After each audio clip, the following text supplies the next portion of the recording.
आज अंसारी परिवार के लिए राहत की खबर लेकर आई। झटका उन लोगों के लिए जो अंसारी परिवार से निजी कुंठा रखता हो, निजी द्वेष रखता हो। खबर यह है कि मुख्तार अंसारी के बेटे और मऊ से विधायक अब्बास अंसारी की विधानसभा सदस्यता बहाल हो गई है। हेट स्पीच केस में एमपी एमएलए कोर्ट से 3 साल की सजा मिली थी, लेकिन अब्बास अंसारी ने इलाहाबाद हाई कोर्ट में चुनौती दी थी। विधानसभा सचिवालय ने सोमवार को सदस्यता बहाली का आदेश जारी कर दिया है। यानी अब मान कर चलिए कि मऊ की सियासत ने जबरदस्त यू टर्न ले लिया है। एक तरफ जहां सालों की खानदानी विरासत है, तो वहीं दूसरी तरफ कई संगीन इल्जामों से घिरे माफिया डॉन मुख्तार अंसारी थे, जिन्होंने इस शानदार विरासत पर पैबंद लगाया है। मगर इस खानदान की अगली पीढ़ी से मिलेंगे तो फिर हैरानी होगी। मुख्तार अंसारी के बेटे अब्बास अंसारी शॉटगन शूटिंग के इंटरनेशनल खिलाड़ी हैं। टॉप शूटरों में शुमार अब्बास न सिर्फ नेशनल चैंपियन रह चुके हैं, बल्कि दुनिया भर में कई पदक जीतकर देश का नाम रोशन कर चुके हैं। अब इस विरासत को आगे बढ़ाने की जिम्मेदारी अब्बास अंसारी की ही है, जिन्होंने 2017 में बसपा से चुनाव लड़े लेकिन जीत नहीं सके। मुख्तार अंसारी के बड़े भाई अफजाल अंसारी 5 बार लेफ्ट पार्टी से विधायक रहे हैं और फिलहाल तीसरी बार गाजीपुर से सांसद हैं।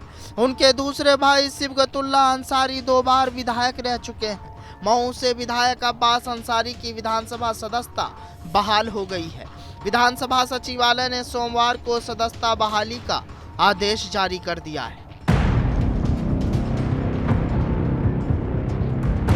अंसारी परिवार की इसी विरासत को मुख्तार अंसारी के पिता सुभानुल्लाह अंसारी ने आगे बढ़ाया। कम्युनिस्ट नेता होने के अलावा अपनी साफ सुथरी छवि की वजह से सुभानुल्लाह अंसारी को 1971 के नगरपालिका चुनाव में निर्विरोध चुना गया था। इतना ही नहीं, भारत के पिछले उपराष्ट्रपति हामिद अंसारी भी मुख्तार के रिश्ते में चाचा लगते हैं। वो उपराष्ट्रपति से पहले विदेश सेवा में थे और अलीगढ़ मुस्लिम विश्वविद्यालय के वीसी भी रहे हैं। इसके अलावा देश के जाने माने पत्रकार जावेद अंसारी भी रिश्ते में उनके भाई लगते हैं। ये इस मुल्क और यूपी राज की बदकिस्मती है कि बाहुबलियों के खिलाफ इल्जाम साबित नहीं होता है, और इसलिए चुनाव लड़ने से पहले और चुनाव लड़ने के बाद वो गरीबों और जरूरतमंदों की मदद करते हैं, खुद को रॉबिन हुड अंदाज में पेश करते हैं, इसलिए उनका जनाधार बढ़ जाता है।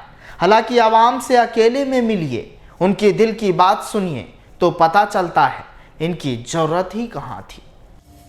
यूपी की सियासत ने देश को एक से बढ़कर एक दिग्गज नेता दिए हैं। प्रदेश की इस सियासी जमीन का सबसे उपजाऊ गढ़ पूर्वांचल माना जाता है, लेकिन इसी पूर्वांचल का एक स्याह सच भी है, वो अपराध है और राजनीति का गठजोड़। इसी गठजोड़ की बदौलत पूर्वांचल के कई माफियाओं ने विधानसभा से लेकर संसद तक का सफर तय किया। अपराध की दुनिया से लेकर राजनीति में कदम रखने वालों की फहरिस्त में एक अहम नाम है मुख्तार अंसारी। अपनों के बीच रॉबिन हुड कहे जाने वाले मुख्तार अंसारी की जिंदगी किसी पर्दे पे चलती फिल्म सी है। लेकिन ताज़ा खबर यह है कि उनके बेटे अब्बास अंसारी की सदस्यता बहाल हो गई है, यानी अब मऊ में उपचुनाव नहीं होंगे। मुख्तार के गढ़ में बीजेपी का अरमान ध्वस्त, अब्बास अंसारी की विधायकी बहाल, मऊ में टला उपचुनाव, अब होगा खेला। अब्बास की वापसी से मऊ की राजनीति में बदलाव। गौरतलब है कि गाजीपुर में मुख्तार अंसारी परिवार का एक बड़ा समर्थक वर्ग है, जो उनके निधन के बाद मायूस हो गया था। लेकिन अब्बास की विधायकी बहाल होने की खबर ने उनके समर्थकों में एक नई जान फूंक दी है। गौर करने वाली बात यह है कि ये फैसला ऐसे समय में आया है जब बीते लोकसभा चुनाव में बीजेपी को इस क्षेत्र में उम्मीद के अनुसार सफलता नहीं मिली थी। ऐसे में अब्बास की वापसी से आगामी विधानसभा चुनावों में बीजेपी के लिए चुनौतियां और भी बढ़ सकती हैं। राजनीतिक एक्सपर्ट का मानना है कि बीजेपी को अब गाजीपुर में नए सिरे से रणनीति बनानी होगी, क्योंकि मुख्तार अंसारी के जेल में रहते हुए भी अब्बास ने विधानसभा चुनाव जीता था। इससे यह साबित होता है कि मुख्तार परिवार का राजनीतिक प्रभाव खत्म नहीं हुआ है। अब तो अब्बास की विधायकी भी बहाल हो गई है। ऐसे में मुख्तार परिवार जनता के बीच अपनी पकड़ को और मजबूत करने उतरेगा।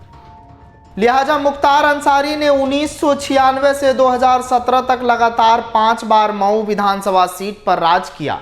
इस दौरान उन्होंने बसपा, निर्दलीय और अपनी पार्टी कौमी एकता दल से चुनाव जीतकर अपनी ताकत दिखाई। बीजेपी और सपा जैसी बड़ी पार्टियों के साथ सभी दांव नाकाम रहे। मुख्तार जेल में रहते हुए भी लगातार चुनाव जीतते रहे।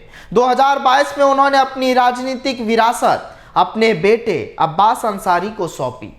सपा के साथ गठबंधन में सुभाषपा से लड़कर अब्बास विधायक बने, लेकिन 2022 के चुनाव प्रचार में अधिकारियों के हिसाब किताब वाले बयान के कारण उन्हें 2 साल की सजा सुनाई गई, जिसके चलते उनकी विधायकी रद्द हो गई है। लेकिन अब उस विधायकी को बहाल कर दिया गया है। फिलहाल इस कहानी में आज के लिए बस इतना ही। जनतंत्र टीवी पर खबरों का सिलसिला जारी रहेगा। ब्यूरो रिपोर्ट, जनतंत्र टीवी।